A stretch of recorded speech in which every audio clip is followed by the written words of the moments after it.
বিসমিল্লাহির রহমানির রহিম। আলহামদুলিল্লাহ, সমস্ত প্রশংসা সেই মহান আল্লাহ পাকের এবং লক্ষ কোটি দরুদ ও সালাম আমার প্রাণপ্রিয় রাসূলের উপর। বিশ্বের সকল মানব জাতিকে আমার আন্তরিক সালাম। আসসালামু আলাইকুম ওয়া রাহমাতুল্লাহি ওয়া বারাকাতুহু। মহান আল্লাহ পাকের ইচ্ছায় আমার প্রিয় রবের পক্ষ থেকে পৃথিবীর এই মানব জাতির উদ্দেশ্যে আল কোরআনের সূরা মুজাম্মিলের ১৯ এবং ২০ নম্বর আয়াতের হাকিকতি বর্ণনা পেশ করিব। ১৯ নম্বর আয়াত থেকে ২০ নম্বর আয়াতে আল্লাহ পাক যেটা বুঝাতে চেয়েছেন সেটা হলো,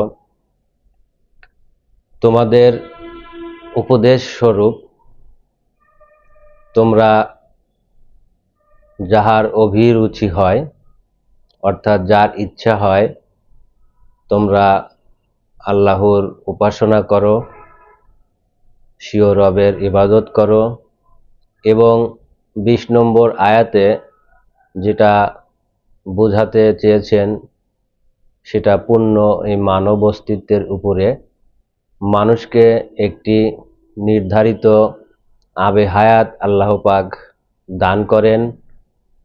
দিন এবং রাতের নির্ধারিত অবস্থান আল্লাহ পাক তার নিজের হাতে রেখেছেন, এটা আল্লাহ পাক নিয়ন্ত্রণ করেন।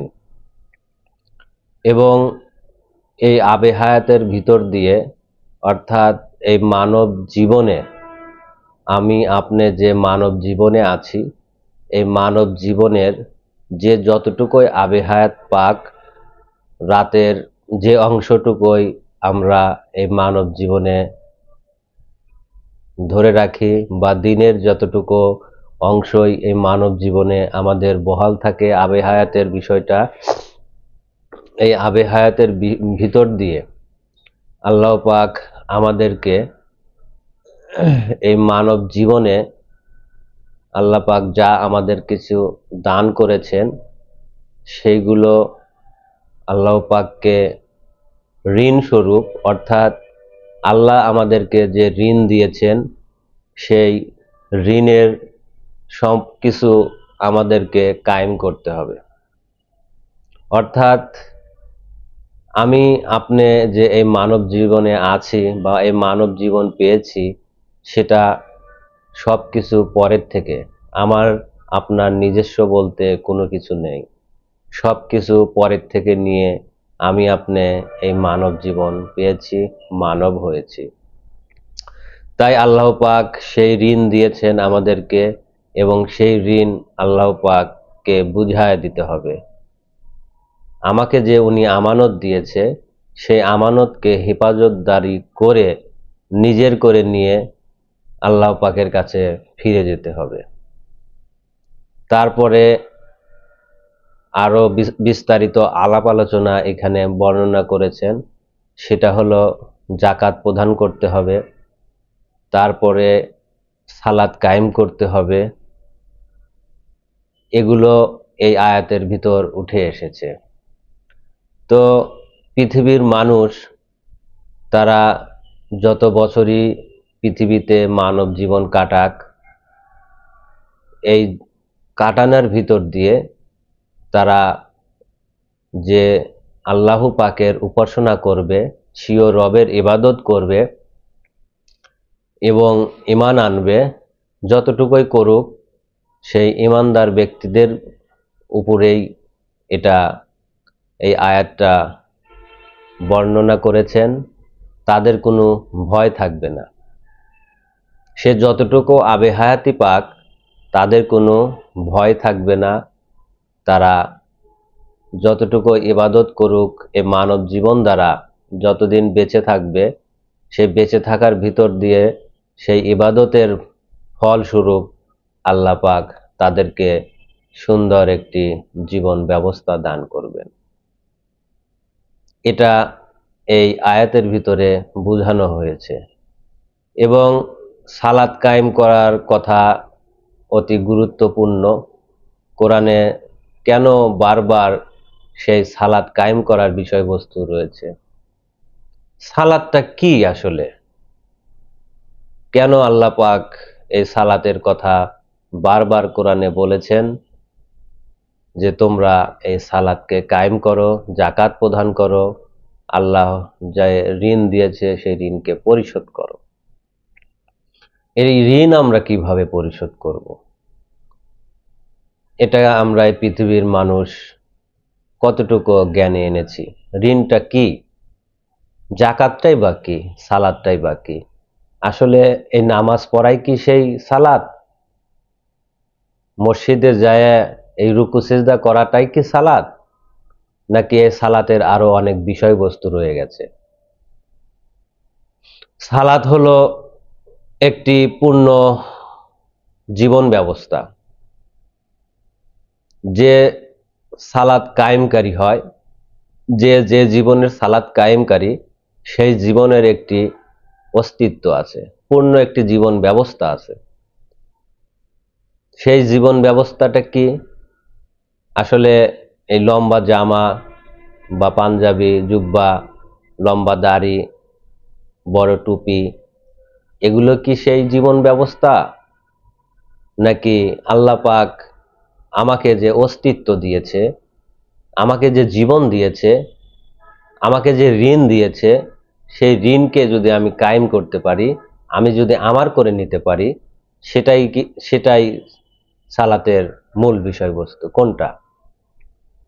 অবশ্যই আমি সব পরের থেকে নিয়ে মানব জীবন পেয়েছি, আমাকে আমার করে নিতে হবে। আমার এই মানব জীবনে আমি যা কিছু নিয়ে আছি সবকিছু পরের।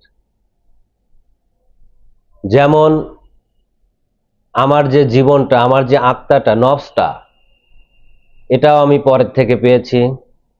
এবং আমার সালাতের ভিতরে আমার যে চামড়া আছে, এই চামড়ার ভিতরে মাংস, পিণ্ড, হাড়, যে পার্টসগুলো আছে, সমস্ত কিছুকে যে আবৃত করে রাখছে এই চামড়া দ্বারা, অর্থাৎ আমার এই পূর্ণ জীবন ব্যবস্থা, আমার ভিতরে যা কিছু আছে তা আমার করে নিতে হবে। এই ঘরের ভিতর যে বাস করে, সে আমার আত্মা এবং আমার এই ভাণ্ডের যা কিছু আছে তাহা যদি আমি আমার করে নিতে পারি, তাহলে আমি পূর্ণ সালাতি, তাহলেই আমি সেই আল্লাহ পাকের সেই ঋণ পরিশোধ করতে সক্ষম হব।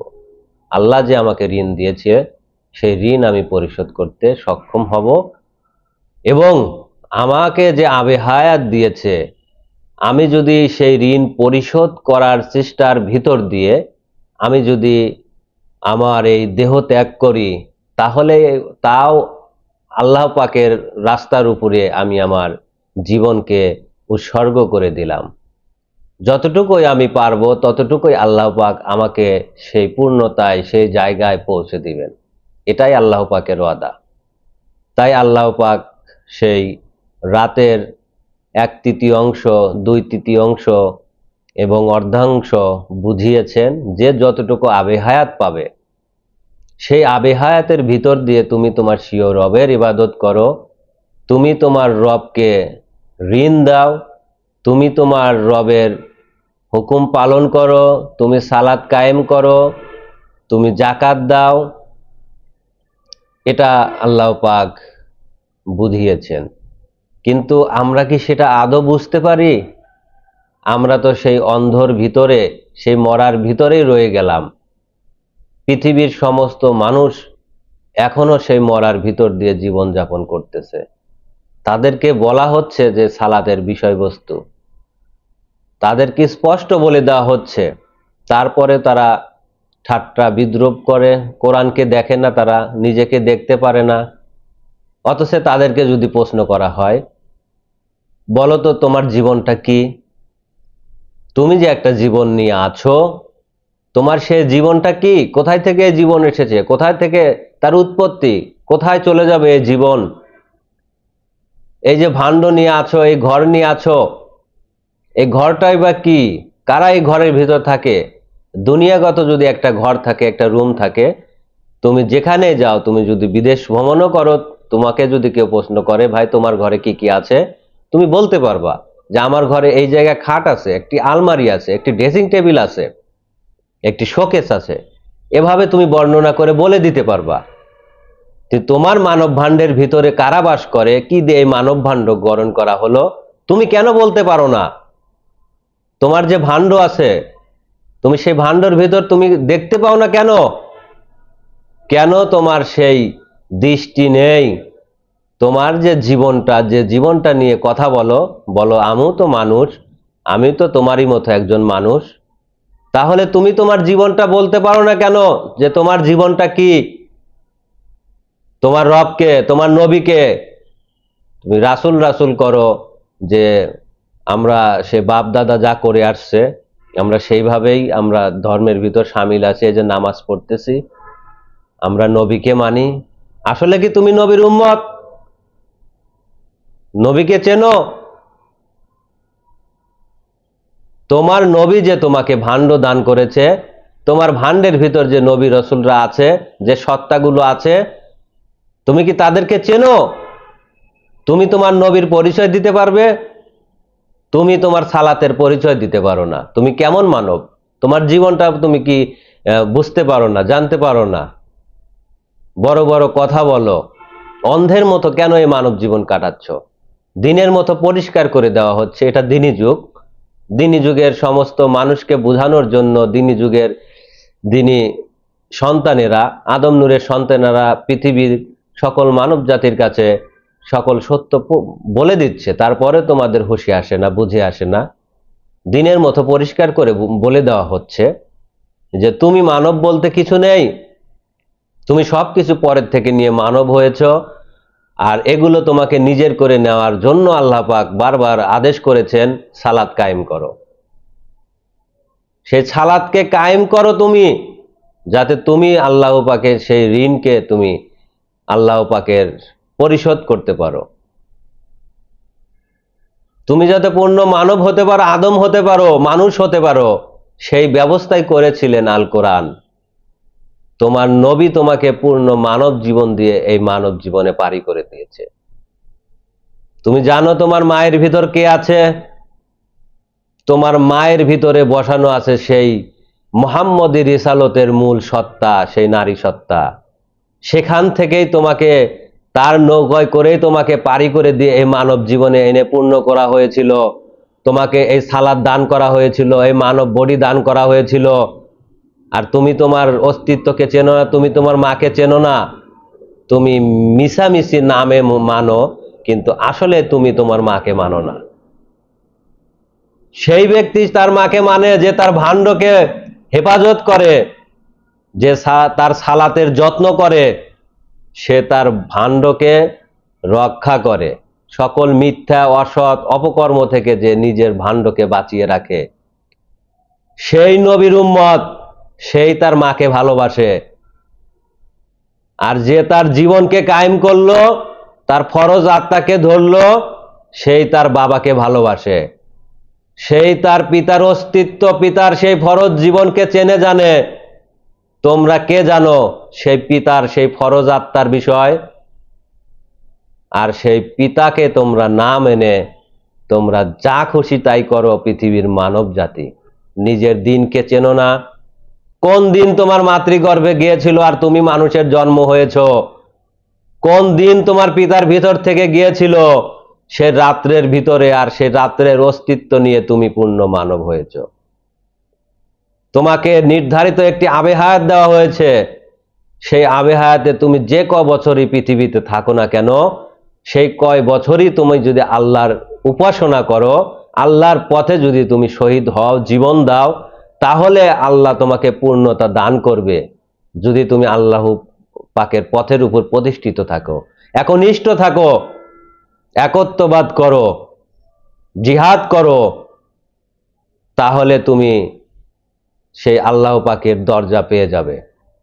আর তুমি যদি তোমার জীবনটাকে হেলায় হেলায় কাটিয়ে দাও, কারণ এটা আল্লাহ পাক দিন এবং রাতের নির্ধারণকারী। আল্লাহ পাক কোরআনে বলেছেন, আমি দিন এবং রাতের নির্ধারণকারী। সে দিন এবং রাতের ভিতর দিয়ে আমরা যে মানব অস্তিত্ব, মানব জীবন পেয়েছি, এই মানব জীবনটাকে আমাদেরকে আমার করে নিতে হবে, আপন করে নিতে হবে, নিজের করে নিতে হবে। তাহলে আমার কোনো ভয় নাই, কেউ আমাকে ধ্বংস করতে পারবে না, আমার কোনো লয় ক্ষয় নাই। এটাই সেই আল্লাহ পাকের সেই ঘোষণা, আমার মুমিন বান্দারা কখনো মরে না। যদিও তোমরা দেখো সে মারা গেছে, সে কখনো মরে না, সে জিন্দা। তোমরা কেন তাকে মৃত বলো? তার হাত আমার হাত হয়ে যায়, তার পা আমার পা হয়ে যায়, তার চোখ আমার চোখ হয়ে যায়, তার বাক শক্তি আমার বাক শক্তি হয়ে যায়। এগুলো তোমরা দেখতে পাও না, বুঝতে পারো না। নবী নবী করো, নবী আল্লাহ কয়জন হয়েছ, নবীর পরিচয় জানো না। আল্লাহ আল্লাহ করো, আল্লাহ আল্লাহ যে হয়েছে সে আল্লাহর পরিচয় দিতে পারে।